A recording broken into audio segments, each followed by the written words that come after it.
मयूरभंज रेनांग जेते खन मारांग खेल लेकाते फुटबॉल ᱧᱩᱢ हालांगᱚᱜᱼᱟ। नवा मारांग खेल नितोंग गोटा पाड़ा गे चालू आकना। उनकागे ठाकुरमुंडा ब्लॉक खंडबंद जीपी बुरुडी अतु रे बिदु चंदन उत्नव गावता तेते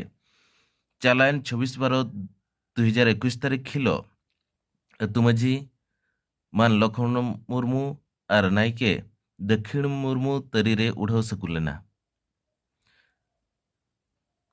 पे दिन जाकात चालू लेन खेल रे मयूरभंज और केवझर खन पेगे बार गोटांग दल सेटर काते नवा खेल रे दाव को हताव लेदा। नवा खेल चचलाव लगित ते भद्रक खन रेफरी लेकाते जितेंद्र बारिक, सुनराम सोरेन, सुकेंद्र माझी, मधु चापियार को तोराव लेआ। सिविल सिविल कथाते ñeñelia को तल दहलेट को बांगमा कमेटी लेकाते बाप्पी सोरेन, श्री सुनाराम सोरेन दिसम हुईना बालेश्वर सोरो ओंडे खनले सेटलेना नुकु तेनवा केंदुजुआणी ठाकुरमुंडा फुटबॉल ग्राउंड जो नोडे पे दिन फुटबॉल खेल को एथबला तेन हुईना मुचाद माह रे किन जितकर गूगल एफसी और रनसाका किन विश्व एफसी जो नोडेना अनुष्ठान अड़ी चरक अनुष्ठान शांति श्रृंखला रे जो को दबा और भाभी आसंता हिजुकान सेरमा कोते आरो बेस ᱧᱚᱜ को हेप्राव लेखान आरो खुशी बुझागा और हर हुन नेले को दर्शक नोडे ठीक समागम हुई कना और परिवेश में बेस गया खेल लगे फील्ड में बेस गया और खिलाड़ी हो जोते को सेटरो कना टाइम रे और कटी कटी भूल तहन कना जे खिलाड़ी मिटन खिलाड़ी ठीक टाइम रे बाको अटेने ते कटी कम समय को खेलोया जहाँ फल उनको बेस खिलाड़ी हो खेल लगे टाइम बाको नेलेते जहाँ फल को हरा अबिन मा बालेश्वर खन बिन हेज अच्छा नोडे माना मयूरभंज और केवझर खिलाड़ी बिस्ती को हेजना अदो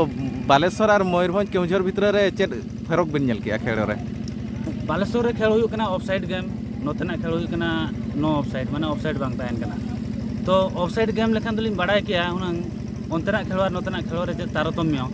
तेबे भी नेलेया नोतेन को गिदरा बॉल माने फर्स्ट टाइम को इदिया हांते बालेश्वर लेका होल्ड करते बाको खेलोया जहाँ फल नोते तो पूरा मिड लाइन तक को खेलोया होल्डर सिस्टम बनता भल अच्छे से आउटे कोचिंग दरकार जो मैंने भल खेलुँच से भल खेले से चैंपियन हेले आर कोच मैनेजर ठीक होगा दरकार फिर भी ये जो खेलते बर्तमान आज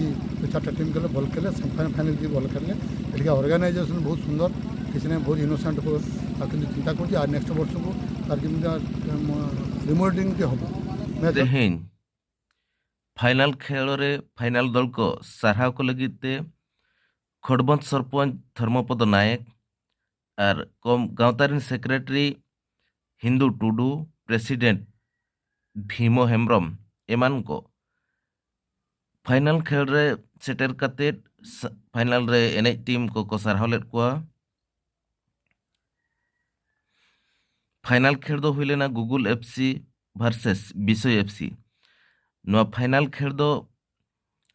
रेदो विनर हिसाब ते गूगल एफसी प्रथम सिरपाई हामेट किया तो नवा हुयुक कना 14तम फुटबॉल टूर्नामेंट 2021 ताहे कान थानो तो नवा लहारे तेहन फाइनल एनेज हुईना फाइनल एनेज रे तिकिन ताहे कान थानो गूगल एफसी और विश्व एफसी तो नवा रे विश्व एफसी चैंपियन अकनाय तुम दो हिंदू हेम्ब्रम तेहेन नवा बुरुडी अतु रे बिदु चंदन डेवलपमेंट एसोसिएशन पास्टा खन पेस दिना फुटबॉल और बांगमा नवा हरता डुम्बु खेलोड़ हेपरा हुईना तो नवा रे मयूरभंज और केवझर रेन जस्ती कायते टीम को हेज लेना तेहेन नवा खेल भितर रे अड़ी चेहरा को खेल किया तो पुइलो सिरफा किन इदी किया गूगल एफसी और runners of the Keonjhar pasta दामाहुदा चे विश्व एफसी को मेनते को मेता कना उनकिन तेहेन नवा बारिया सिरफा किन हताव का बड़ी लेकालिंग दड़म अटोका कना जे हिजु सेरमा दो बेस्ट ठीक आरो नवा अनुष्ठान रेन कोड़ा को हतेते चे लेकारे नापाय ऑर्गेनाइज हुयुआ ओना खाली लिंग चेष्टाएगा पुइलो सिरफा लेकाते गूगल एफसी और दोसर सिरफा लेकाते विश्व एफसी और तेसर सिरफा लेकाते हो गूगल एफसी और पुनंग सिरफा लेकाते मनोहरपुर एफसी। खड़बंद खन कृष्णचंद्र मुर्मुआग रिपोर्ट, आदिम न्यूज।